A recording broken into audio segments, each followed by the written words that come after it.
प्यारे विद्यार्थियों, आज हम कक्षा 12 विशेष हिंदी के विद्यार्थियों के लिए जो उनके पाठ्यक्रम में जो अलंकार का जो टॉपिक है उसको पढ़ने वाले हैं। इससे पिछली कक्षाओं में हमने छंद पढ़े, छंद से पहले काव्य गुण, काव्य दोष, ये 2 टॉपिक हम पढ़ चुके थे। अभी जो कक्षा 12 के जो अनिवार्य हिंदी के विद्यार्थी हैं उनके भी अलंकार का टॉपिक है, लेकिन उनके जो अलंकार के भेद हैं वो दूसरे हैं। अभी हम कक्षा 12 विशेष हिंदी जो हिंदी साहित्य के विद्यार्थी हैं उनके लिए जो अलंकार जो उनके कोर्स में हैं उनको पढ़ने वाले हैं इस कक्षा में। तो सबसे पहले तो हम बात करते हैं कि अलंकार क्या होता है, किसे कहते हैं, इसके कितने भेद होते हैं, वो सब हम जानकारी इस कक्षा में करने वाले हैं। तो सबसे पहले हम देखेंगे अलंकार। अलंकार क्या है? तो अलंकार जो शब्द है ये 2 शब्दों से मिलकर बना है। एक है अलम और दूसरा है कार। इन 2 शब्दों से मिलकर अलंकार शब्द बना है। अलम और कार, इन 2 के मेल से बना है। और इसका जो अर्थ होता है वो क्या होता है? वो होता है आभूषण। इसका अर्थ होता है आभूषण। तो देखें, अलंकार शब्द आपको हो सकता है परीक्षा में पूछ लिया जाए अलंकार किसे कहते हैं, तो भी आपको ये सब चीजें लिखनी होंगी। तो अलंकार शब्द अलम, धन, कार 2 शब्दों के मेल से बना है, जिसका अर्थ क्या होता है? आभूषण होता है। ये तो इसकी सामान्य बात हुई। अब जो इसकी परिभाषा की बात कर रहे हैं, तो परिभाषा क्या होती है उसकी बात करेंगे। तो देखो, जैसे एक कवि होता है, एक कवि ने क्या किया कि अपनी जो रचनाएं लिखी, जो भी कविताएं लिखी, जो भी दोहे लिखे, जो भी और जितने भी प्रकार के छंदों का उन्होंने प्रयोग किया अपने काव्य में, उनमें उन्होंने अलंकारों का प्रयोग भी कर दिया। अब अलंकारों का प्रयोग क्यों किया उन्होंने? बहुत सारे ऐसे आचार्य थे जिन्होंने पूरी तरह से अलंकार अपने काव्य में डाल दिए। अलंकारवादी आचार्य भी कहलाए, वो केशव दास जी थे। इसे तो अलंकारों का प्रयोग क्यों किया? क्योंकि अलंकारों का प्रयोग करने से जो काव्य है वो सुंदर बन गया, काव्य अच्छा लगने लग गया, उसको लोग पढ़ने लग गए, और जब पढ़ा तो अच्छा लगा। तो कुल मिलाकर अलंकारों का प्रयोग करने से काव्य क्या हो गया? सुंदर हो गया। जिस प्रकार से एक स्त्री होती है, सामान्यतः वो जैसी होती है, जितनी भी सुंदर होती है, वो उसका गुण होता है। लेकिन यदि वो आभूषण पहन लेती है तो वो और अधिक सुंदर दिखाई देने लगती है। देखो, जैसे एक स्त्री होती है, सामान्यतः वो जैसी होती है, वो उसकी सामान्य जो सुंदरता है वो उसका गुण है, और आभूषण पहनने से वो अधिक सुंदर दिखाई देने लगती है, वो उसका अलंकार है। अलंकार और आभूषण का एक ही रोल है, एक ही भूमिका है। जिस प्रकार स्त्री के लिए आभूषणों का महत्व है, उसी प्रकार कविता के लिए अलंकार का महत्व है। अब आभूषण पहनने से स्त्री की क्या होती है? सुंदरता में वृद्धि होती है, यानी उसकी शोभा बढ़ जाती है। उसी प्रकार अलंकारों का प्रयोग काव्य में करने से क्या होगा? अलंकारों का प्रयोग काव्य में करने से उस कविता की सुंदरता में भी वृद्धि हो जाती है। तो इसकी जो परिभाषा है वो क्या होगी? वो होगी, इसकी परिभाषा को हम देखेंगे, काव्य के शोभा वर्धक धर्म। काव्य के शोभा वर्धक धर्म, और ये क्या कहलाते हैं? ये कहलाते हैं अलंकार। तो काव्य के शोभा वर्धक धर्म अलंकार है। शोभा वर्धक का मतलब क्या हुआ? शोभा को बढ़ाने वाले जो धर्म है वो कहलाते हैं अलंकार। तो समझ गए होंगे आभूषण क्या होता है? स्त्री की शोभा को बढ़ाते हैं। ऐसे ही अलंकार क्या होते हैं? वो कविता की काव्य की शोभा को बढ़ाते हैं। तो हमारी परिभाषा क्या होगी? काव्य के शोभा वर्धक धर्म अलंकार कहलाते हैं। इतनी जो बातें कर रहे हैं, ये अनिवार्य हिंदी, विशेष हिंदी, कक्षा 11 सभी में जो अलंकार है हमारे, उन सब में ये उपयोगी है। अब देखो, तो हमें अगर परीक्षा में पूछ लिया जाए कि अलंकार किसे कहते हैं, समझाइए, तो हम इतना बता सकते हैं कि काव्य के शोभा वर्धक धर्म अलंकार कहलाते हैं। ये भी यदि आप भूलते हो तो सीधा सीधा बता सकते हैं कि काव्य की सुंदरता बढ़ाने वाले जो गुण हैं, जो धर्म हैं, वो अलंकार कहलाते हैं। देखो, आपने इससे पहले पिछली कक्षाओं में जो काव्य गुण पढ़ा था, काव्य गुण थे वो क्या थे? काव्य के शोभा कारक धर्म, शोभा करने वाले धर्म तो क्या कहलाते हैं? गुण। और शोभा वर्धक धर्म क्या कहलाते हैं? अलंकार। तो अलंकार, बहुत सारे तरीके के अलंकार हम लोग पढ़ेंगे, और इसमें से भी जो अलंकार हैं उसके भेद भी विद्वानों ने किए, और जो अलंकार हैं, बहुत सारे अलंकारवादी आचार्य हैं, जो अलंकार संप्रदाय जो है उसके प्रवर्तक भामह हैं। तो इतना हम लोगों से बहुत ज़्यादा नहीं पूछा जाता। आगे जाकर आप बड़ी क्लास में जाओगे, कंपटीशन की तैयारी करोगे, तभी अलंकार बहुत ज़्यादा डीप में हमें पढ़ने होंगे, बहुत सारे उदाहरण करने होंगे। लेकिन हम लोग अभी यहाँ कक्षा 12 विशेष हिंदी के जो अलंकार हैं उनको पढ़ेंगे। तो देखेंगे काव्य के शोभा वर्धक धर्म क्या कहलाते हैं? अलंकार कहलाते हैं। अब अलंकार के जो भेद होते हैं वो कौन कौन से होते हैं? इसमें देखो, अलंकार के जो भेद हैं वो अलग अलग विद्वानों ने अलग अलग बताए। कुछ विद्वान तो कहते हैं साहब इसके 2 भेद हैं, और कुछ क्या कहते हैं इसके 3 भेद हैं। कुछ तो कहते हैं इसके कितने भेद हैं अलंकार के? 2, और कुछ कहते हैं 3। जो 2 भेद बता रहे हैं वो क्या कहते हैं कि एक अलंकार होता है शब्द अलंकार, दूसरा होता है अर्थ अलंकार, और जिन्होंने 3 भेद बताए हैं वो ये कहते हैं, 2 तो ये दोनों में आएंगे, ये दोनों भेद दोनों में, और ये कह रहे हैं जो तीसरा जो बता रहे हैं वो है उभय अलंकार। एक बार थोड़ा सा जानने की कोशिश करेंगे। यदि हमसे पूछा जाता है अलंकार के भेद कितने हैं, समझाइए, तो हम ये बताएंगे कि अलंकार के भेद अलग अलग विद्वानों ने अलग अलग प्रकार से बताए हैं। कुछ विद्वान अलंकार के 2 भेद बताते हैं, शब्द अलंकार और अर्थ अलंकार, जबकि कुछ विद्वान अलंकार के 3 भेद बताते हैं, शब्द अलंकार, अर्थ अलंकार और उभय अलंकार। इस तरीके से आपको बताना है। तो देखो विद्यार्थियों, किस तरह से बताओगे अलंकार के भेद पूछेंगे तो? क्योंकि अगर आपने 2 लिख दिए और किसी एग्जामिनर ने समझा कि तीसरा नहीं लिखा, तो वहाँ उसके लिए गलत मान लिया जाएगा कि इसके पूरे नहीं आते हैं इसको, और कई बार 3 लिख देंगे, उस जगह बिना मतलब लिखा है। तो विद्वानों के अनुसार चलेगा इसमें। तो आप ये लिखेंगे कि अलंकार के अलग अलग विद्वानों ने अलग अलग भेद स्वीकार किए हैं। कुछ विद्वान अलंकार के 2 भेद बताते हैं, शब्द अलंकार, अर्थ अलंकार, जबकि कुछ अन्य विद्वान अलंकार के 3 भेद बताते हैं। और कौन से? शब्द अलंकार, अर्थ अलंकार और उभय अलंकार। तो हम इन तीनों भेदों को थोड़ा थोड़ा करके हम इसको देखेंगे। तो पहले हम इसका जो भेद पढ़ने वाले हैं वो है शब्द अलंकार।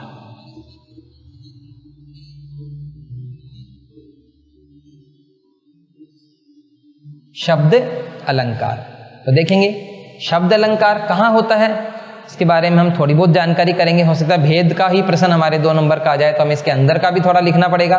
तो देखो, जहाँ काव्य में शब्द में अलंकार होता है, काव्य में किसी पंक्ति में शब्द विशेष एक शब्द लेंगे, उस शब्द में ही अलंकार होगा, तो शब्द अलंकार कहलाता है। वहाँ शब्द अलंकार होता है।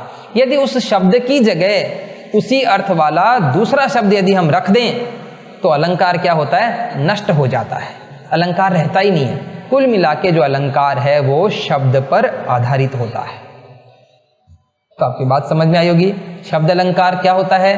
किसी पंक्ति में, काव्य में क्या होता है? शब्द में ही अलंकार निहित होता है, और यदि उस शब्द की जगह कोई दूसरा शब्द उसी अर्थ वाला भी रख दिया जाए तो भी अलंकार नष्ट हो जाता है। वो होता है शब्द अलंकार।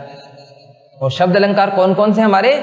विशेषकर जो 4 प्रमुख शब्द अलंकार हम लोग पढ़ते रहते हैं, अनुप्रास, वक्रोक्ति, श्लेष और यमक। 4 शब्द अलंकार हम पढ़ते हैं। इसके बाद में तो समझ में आया होगा शब्द अलंकार क्या है। अलंकार किस में होता है? शब्द में होता है। यदि उस शब्द की जगह उसी अर्थ वाला या उसका पर्यायवाची शब्द रख दिया जाए तो अलंकार नष्ट हो जाता है। मतलब अर्थ से कोई लेना देना नहीं है, शब्द ही वह आना चाहिए। जैसे हम बात करते हैं कनक कनक ते सौगुनी, अब कनक और कनक 2 बार लिख रहे हैं, यमक अलंकार है, शब्द अलंकार है। अब यमक की जगह सोना लिख दो, एक यमक की जगह धतूरा लिख दो, तो अब क्या यमक अलंकार रहेगा? नहीं रहेगा। हालांकि यमक अलंकार आपके कोर्स में नहीं है, लेकिन आपने पढ़े हैं और अनिवार्य हिंदी के कोर्स में हैं, वो भी आपको पढ़ने पड़ेंगे अनिवार्य में।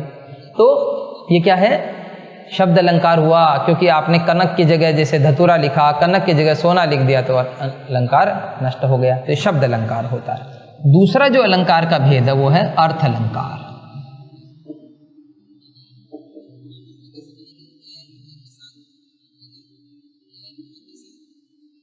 अर्थ अलंकार में क्या होगा कि किसी पंक्ति में अलंकार जो है वो शब्द पर आधारित न होकर उसके अर्थ पर आधारित होता है, वहां होता है अर्थ अलंकार। तो वहां क्या होगा, यदि आप उस शब्द की जगह उसी अर्थ वाला दूसरा शब्द रख दें, यानी उसका पर्यायवाची शब्द रख दें, तो भी अलंकार बना रहेगा। जैसे मुख की तुलना आप चंद्रमा से कर रहे हो, तो आप मुख को चंद्रमा से तुलना कर रहे हो, चंद्रमा की जगह आप ऐसे भी बोल दें कि मुख की तुलना शशि से कर रहे हैं, मुख की तुलना मयंक से कर रहे हैं, तो भी अलंकार बना रहेगा। जैसे उपमा अलंकार में क्या होता है, मुख की तुलना चंद्रमा से कर रहे हैं, हम ऐसे भी कह सकते हैं कि मुख की तुलना शशि से कर रहे हैं, तो भी अलंकार बना रहेगा।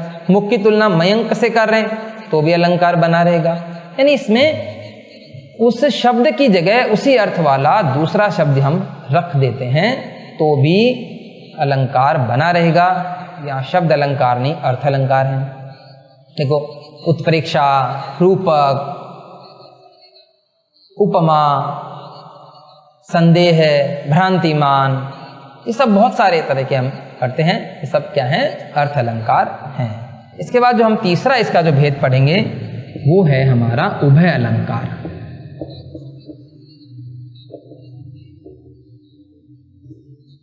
उभय अलंकार में क्या होता है कि एक ही काव्य पंक्ति में 2 अलंकार होते हैं, 2 अलग अलग प्रकार के अलंकारों का प्रयोग एक ही पंक्ति में हो जाता है, तो उभय अलंकार होता है। उभय का नाम से पता चल रहा है, उभय यानी 2 जगह का काम होता है, उसको उभय बोलते हैं। तो एक ही काव्य पंक्ति में 2 प्रकार के अलंकार यदि हमने काम में लिए तो कौन सा अलंकार हो जाता है? उभय अलंकार होता है।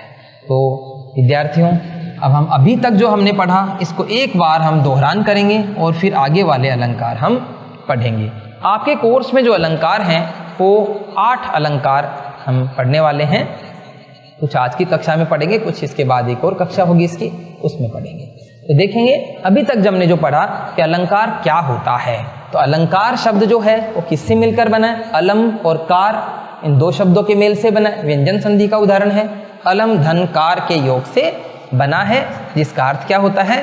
जिसका अर्थ होता है आभूषण, आभूषण होता है। अब अलंकारों का प्रयोग क्यों करते हैं?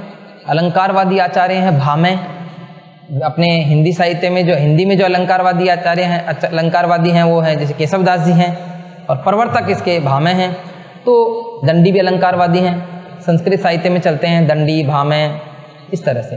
तो ये इन्होंने इतने सारे अलंकारों का प्रयोग काव्य में किया, क्यों किया? तो बहुत सारे विद्वानों ने अलग अलग बातें बताई हैं, लेकिन अलंकारों का जो वास्तव में प्रयोग किया वो काव्य को सुंदर बनाने के लिए, कि काव्य जो है वो सुंदर बन जाए, अधिक सुंदर बन जाए, इसलिए हमने अलंकारों का प्रयोग काव्य में किया। अब जिस प्रकार से एक स्त्री होती है वो गहने पहनने से, आभूषण पहनने से पहले से अधिक सुंदर दिखाई देने लगती है, उसकी सुंदरता में वृद्धि हो जाती है, आभूषणों से उसकी शोभा में वृद्धि हो जाती है, उसी प्रकार अलंकारों का प्रयोग करने से क्या होगा? कविता जो है, काव्य जो है वो भी अधिक सुंदर बन जाता है। तो सुंदरता को बढ़ाने वाले हैं। तो हमारी परिभाषा क्या थी इसकी? काव्य के शोभा वर्धक धर्म अलंकार कहलाते हैं। अब अलंकार के 3 भेदों की बात की, कौन कौन से? शब्द अलंकार, अर्थ अलंकार, उभय अलंकार। इतना जो है हमारे अनिवार्य हिंदी में भी काम आएगा। तो शब्द अलंकार, जहाँ काव्य में शब्द में अलंकार होता है, यदि उस शब्द की जगह उसी अर्थ वाला या उसका पर्यायवाची शब्द यदि रख दिया जाए तो भी अलंकार नष्ट हो जाता है। शब्द अलंकार होते हैं, अनुप्रास, वक्रोक्ति, श्लेष, यमक, ये शब्द अलंकार है। अर्थ अलंकार में क्या होता है? यदि किसी पंक्ति में किसी जो कोई शब्द होता है उस शब्द की जगह उसका पर्यायवाची शब्द या उसी अर्थ वाला कोई दूसरा शब्द रख दें, तब भी अलंकार बना रहता है। तो वो होता है अर्थ अलंकार होता है। अर्थ नहीं बदलना चाहिए, इसमें शब्द बदल जाए कोई फर्क नहीं बस। और अर्थ अलंकार में उपमा, रूपक, उत्प्रेक्षा, संदेह, भ्रांतिमान, अतिशयोक्ति, बहुत सारे अलंकार हम पढ़ते हैं, वो हैं। इसके बाद में हम उभय अलंकार की बात करते हैं, जहाँ किसी काव्य पंक्ति में 2 अलंकार होते हैं, एक से ज़्यादा अलंकार होते हैं, तो वहाँ पर उभय अलंकार होता है। उभय का अर्थ ही 2 है, वो ज़्यादा महत्वपूर्ण नहीं है, कुछ विद्वानों ने माना है उभय अलंकार भी, इसलिए हम जानकारी कर रहे हैं। अब हम बात करते हैं कि हमारे पाठ्यक्रम में कौन कौन से अलंकार हैं, उनकी एक बार हम जानकारी करेंगे। आप लोग भी इसको अपने कॉपी में लिख सकते हैं कि हमें विशेष हिंदी के पाठ्यक्रम में कौन कौन से अलंकार पढ़ने हैं। तो एक अलंकार तो हम पढ़ते हैं विभावना, विभावना, और 8 नंबर का ये टॉपिक आपके है, बहुत महत्वपूर्ण टॉपिक, विभावना, विशेषोक्ति, दोहवे, विभावना, विशेषोक्ति। इसके बाद में एक है प्रतीप और एक है व्यतिरेक। प्रतीप और व्यतिरेक ये इसके हो गए। और इसके बाद में एक है अन्योक्ति और एक है समासोक्ति।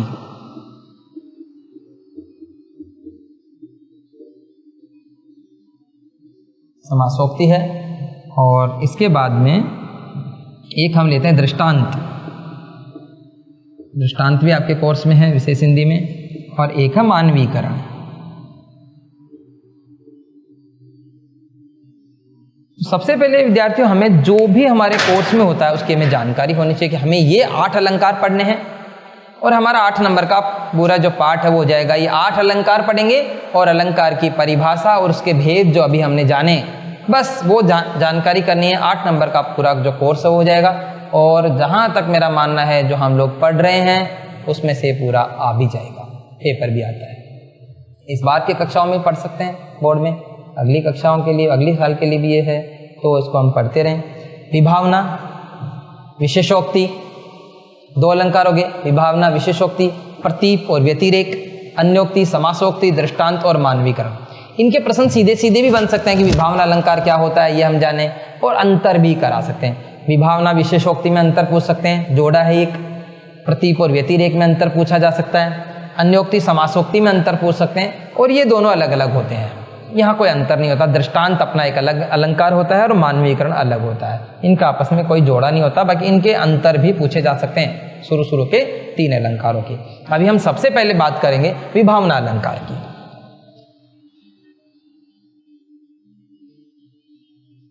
तो देखेंगे सबसे पहले विभावना अलंकार।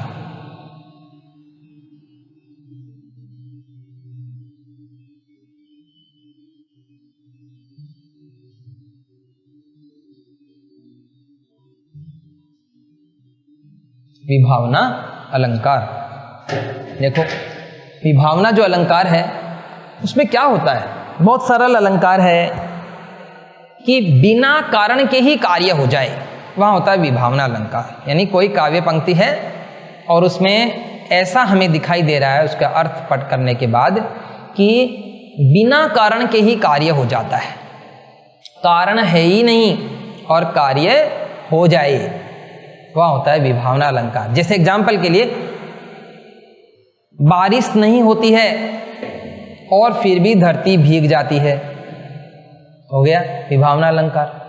कान है ही नहीं फिर भी सुनाई दे रहा है, विभावना अलंकार हो गया। पैर है ही नहीं फिर भी चल रहे हैं, विभावना अलंकार हो गया। आग है ही नहीं फिर भी जल रहे हैं, विभावना अलंकार हो गया। मतलब इसकी जो परिभाषा हो जाएगी, क्या हो जाएगी, इसकी जो परिभाषा है वो होगी, क्या होगी, बिना कारण के ही कार्य होता है, बिना कारण के ही, बिना कारण के ही कार्य होना। बिना कारण के ही कार्य होता है, विभावना अलंकार। यानी इसकी परिभाषा हम क्या लिखेंगे, जहां किसी पंक्ति में बिना कारण के ही कार्य हो जाता है तो वहां विभावना अलंकार होता है। जहां किसी पंक्ति में बिना कारण के ही कार्य हो जाता है तो वहां कौन सा अलंकार होता है, विभावना अलंकार होता है। तो अभी विभावना अलंकार समझ में आ गया। जैसे क्या हुआ एग्जाम्पल के लिए, जैसे बारिश हुई नहीं, कारण है ही नहीं, धरती भीग गई, तो हो गया विभावना अलंकार। अगला जो अलंकार है इससे विपरीत होगा, जहाँ कारण होगा फिर भी कार्य नहीं होगा, तो ये अलग बात है। बिना कारण के ही कार्य होना कौन सा अलंकार है, विभावना अलंकार है। आग है ही नहीं फिर भी जल गए, मतलब कारण नहीं है फिर भी कार्य हो रहा है, विभावना अलंकार। इसके कुछ उदाहरण हम पढ़ेंगे, इसको आप देखेंगे। एक उदाहरण हम लेते हैं इसका, बिनु पद चले, बहुत फेमस उदाहरण है, सबको आता होगा ये, विभावना जो पढ़ते हैं पढ़ाते हैं। बिनु पद चले सुने बिनु काना,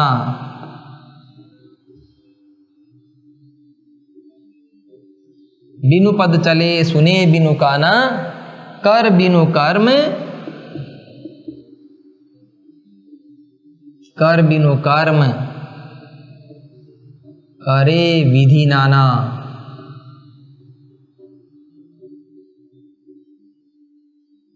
देखेंगे तुलसीदास जी की पंक्ति है, बिनु पद चले सुने बिनु काना, कर बिनु कर्म करे विधि नाना। कंपटीशन में भी आता रहता है, काफी बार आया है, प्रथम श्रेणी में भी पूछा था। बिनु पद चले, बिना पैरों के ही चल रहे हैं। देखो हो गया बिना कारण के ही कार्य होना, यानी बिना पैरों के ही चल रहे हैं। बिनु पद चले सुने बिनु काना, और बिना कानों के ही सुन रहे हैं। बिना पैरों के ही चल रहे हैं, बिना कानों के ही सुन रहे हैं। कर बिनु कर्म करे विधि नाना, और बिना हाथों के, कर बिनु यानी बिना हाथों के, कर्म करे विधि नाना, यानी कर्म करते हैं, विधि या नाना अनेक प्रकार के कर्म, अनेक प्रकार के कर्म कर रहे हैं बिना हाथों के। तो बिना पैरों के चल रहे हैं, बिना कानों के ही सुन रहे हैं, और बिना हाथों के ही अनेक प्रकार के कार्य कर रहे हैं। तो हो गया बिना कारण के ही कार्य होना, कौन सा अलंकार, विभाव। बिनु पद चले सुने बिनु काना, कर बिनु कर्म करे विधि नाना। बार बार बोलेंगे, ये पद आपको याद हो जाएगा। जब अलंकार आपके परीक्षा में पूछा जाएगा, विभावना अलंकार के बारे में समझाइए, विभावना और विशेषोक्ति में अंतर बताइए, तो आपको उदाहरण भी याद रखने होंगे। तो कोशिश करें शुरू से ही बोलते रहें, तो आपको याद हो जाएगा। एक दूसरा देखो, एक और लेते हैं हम, बिनु घनश्याम, बिनु घनश्याम धाम, धाम ब्रज मंडल में, बिनु घनश्याम धाम, धाम ब्रज मंडल में उधो नित बसती बहार बरखा की है।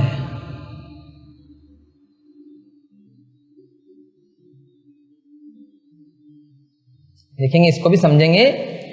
बिनु घनश्याम धाम, धाम ब्रज मंडल में, बिनु घनश्याम धाम, धाम ब्रज मंडल में उधो नित बसती बहार बरखा की है।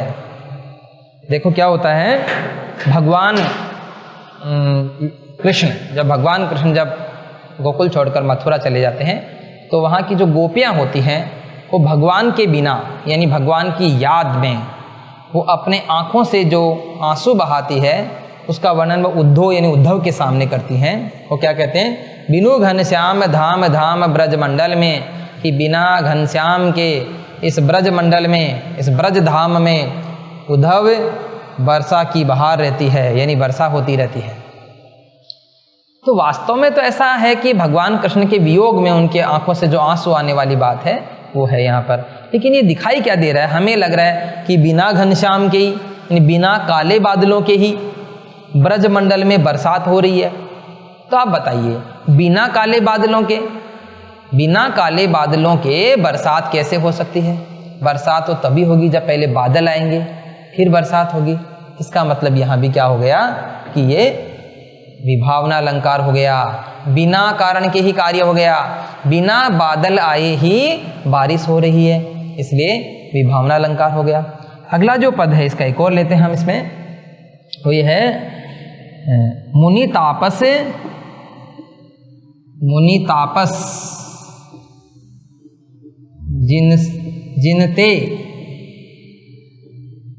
जिनसे भी नहीं मिलता है यहाँ पर, मुनि तापस जिनते दुख लहही,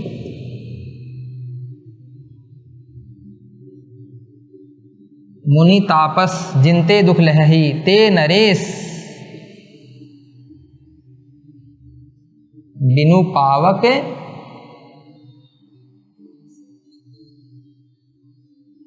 दहही।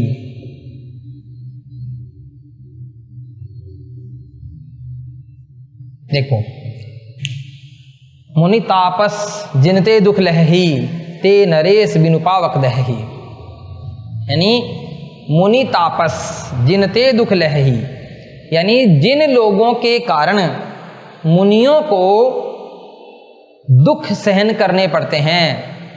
मुनि तापस जिनते दुख लहही, कि जिन व्यक्तियों के कारण मुनियों को तपना पड़ता है, दुख सहन करना पड़ता है। ते नरेश बिनु पावक दहही, कि वे राजा तो बिना आग के ही जल जाते हैं। अभी कॉलेज लेक्चरर में पिछली बार जो परीक्षा लगी उसमें पूछा था ये, इसमें कौन सा अलंकार है? विभावना। देखो, ते नरेश बिनु पावक दहही, कि वे राजा तो बिना आग के ही जल जाएंगे। बिना आग के जलना, वही बात, आग नहीं हो तो जलें कैसे? यानी कारण है ही नहीं फिर भी कार्य हो रहा है, तो यहाँ कौन सा अलंकार हो गया? विभावना अलंकार हो गया। तो प्यारे विद्यार्थियों, अभी अलंकार जो हमने शुरुआत की, विभावना अलंकार बहुत ही रुचिकर इंटरेस्टिंग जो अलंकार है, बिना कारण के ही कार्य होता है। मेरे हिसाब से आपको याद हो गया होगा। 3 उदाहरण हमने लिए, ये भी आप अच्छे से याद करेंगे। एक उदाहरण कौन सा है? बिनु पद चले सुने बिनु काना, कर बिनु कर्म करे विधि नाना। दूसरा हम लेंगे, बिनु घनश्याम धाम धाम ब्रज मंडल में, उदो नित बसती बहार बरखा की है।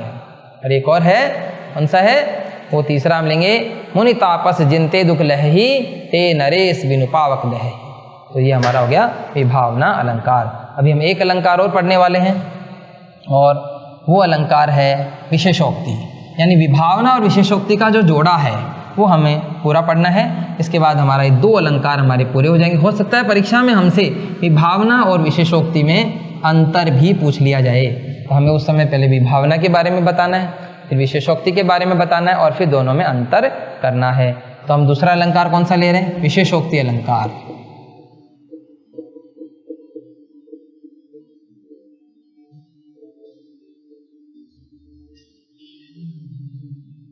विशेषोक्ति अलंकार।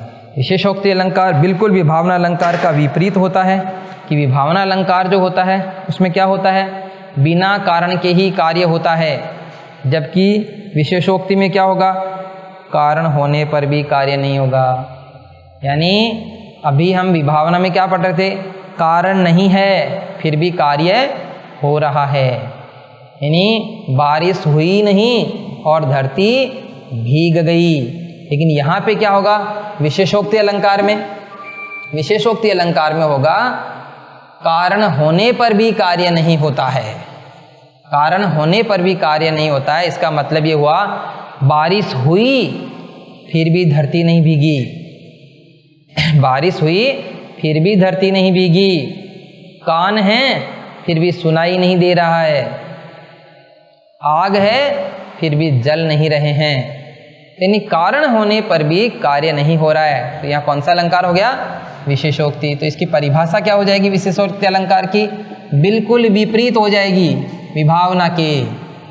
इसीलिए विभावना और विशेषोक्ति में अंतर पूछा जाता है। इसका हो जाएगा कारण होने पर भी,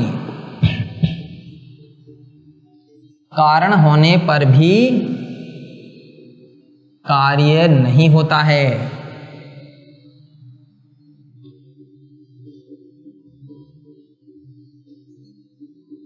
कारण होने पर भी कार्य नहीं होता है, इसका मतलब ये हुआ कि कारण तो है हमारे पास, लेकिन मतलब वस्तु है, लेकिन उसका जो काम होने वाला है वो नहीं हो रहा, उससे जो काम होने वाला था वो नहीं हो रहा। कान है लेकिन सुनाई नहीं दे रहा है। विभावना में तो बिना कानों के सुन रहा था, बिना पैरों के चल रहे थे, इसमें पैर हैं फिर भी चल नहीं पा रहे हैं। बरसात हो रही है तो भी धरती नहीं भीग रही है, विशेषोक्ति अलंकार। तो कारण होने पर भी कार्य नहीं हो रहा है, ये हमें इसको बिल्कुल ध्यान में रखना है। ये हमारा कौन सा अलंकार हो गया? विशेषोक्ति अलंकार। इसका भी एक उदाहरण देखेंगे। इसका उदाहरण एक तो है दो दो मेघ बरसते, दो दो मेघ बरसते मैं प्यासी की प्यासी।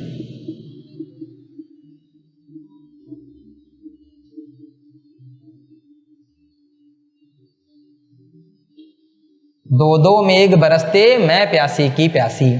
एक विरहिणी का कथन है। एक विरहिणी कह रही है दो दो मेघ बरसते, दो दो मेघ का मतलब दो बार बादल, मतलब बहुत ज्यादा बारिश हो रही है। दो दो मेघ बरसते मैं प्यासी की प्यासी, लेकिन मैं तो प्यासी की प्यासी ही रह गई। मतलब जब कोई विरहिणी स्त्री होती है, अपने प्रियतम के अभाव में, अपने प्रियतम के वियोग में, वो उसका जो विरह है वो कम नहीं होता है। इसीलिए कहते हैं कि जब बारिश का समय आता है तो उसका विरह अधिक बढ़ जाता है। तो उस समय का वर्णन है कि दो दो मेघ बरसते, इतनी सारी बरसात हो रही है लेकिन मैं तो प्यासी की प्यासी हूँ, मेरी प्यास बुझाने वाला जो मेरा प्रियतम है वो तो यहाँ है ही नहीं।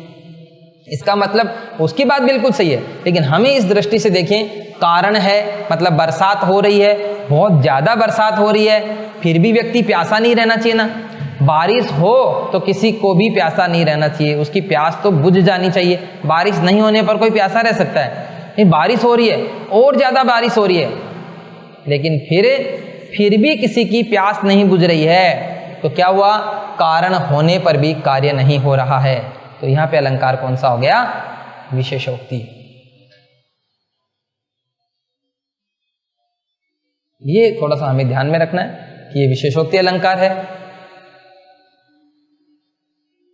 बिल्कुल विभावना का विपरीत अलंकार है विशेषोक्ति अलंकार। एक और इसका उदाहरण देखेंगे। नीर भरे नित प्रति रहे, नीर भरे नित प्रति रहे, तऊ न प्यास बुझाए।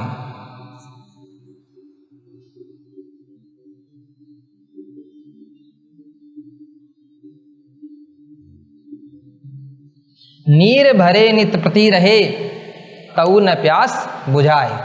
नीर भरे नित प्रति रहे, यानी आंखों में पानी भरने की बात है यहाँ। वैसे तो ये बताया नीर भरे नित प्रति रहे कि चारों ओर पानी ही पानी भरा हुआ है।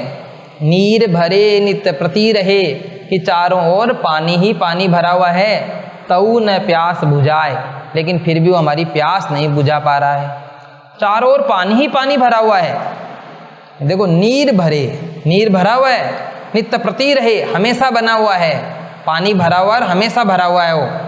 तऊ न प्यास बुझाए, फिर भी वो प्यास नहीं बुझाई जा रही है।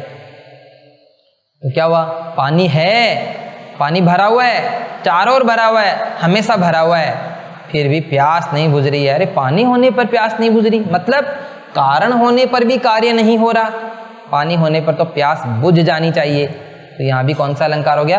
विभावना। लेकिन वास्तव में क्या है? एक नायिका की विरह दशा का वर्णन है कि उसकी आंखों में पानी भरा हुआ है, अपने प्रियतम के, अपने पति के विरह में, उसकी याद में, और उसकी प्यास नहीं बुझ रही है, वो उसके विरह में जल रही है। इस स्थिति में बिना कारण के ही कार्य होता है। ये विशेषोक्ति अलंकार है। तो विभावना और विशेषोक्ति में हमें जो अंतर है वो करना है। बाकी के अलंकार हम अगली कक्षा में करेंगे। जो 6 अलंकार बचे हुए, आज हमने अलंकार की परिभाषा, अलंकार के भेद और 2 अलंकार पढ़ लिए। बाकी 6 अलंकार हमारी एक कक्षा और होगी, उसमें हम पढ़ लेंगे। तो 2 कक्षाओं में अलंकार का बिंदु 8 नंबर का हमारा जो टॉपिक है वो विशेष हिंदी में पूरा हो जाएगा, और इसमें जो परिभाषा और जो भेद है वो अनिवार्य हिंदी के भी काम के हैं। और आज जो हमने 2 जो विशेष अलंकार पढ़े, विशेषोक्ति और विभावना, बस वो ध्यान रखने। विभावना में बिना कारण के कार्य होता है, विशेषोक्ति में कारण होने पर भी कार्य नहीं होता। परीक्षा में अलग अलग भी पूछे जा सकते हैं और दोनों में अंतर करा के भी पूछा जा सकता है। तो प्यारे विद्यार्थियों, आज के लिए इतना ही। धन्यवाद।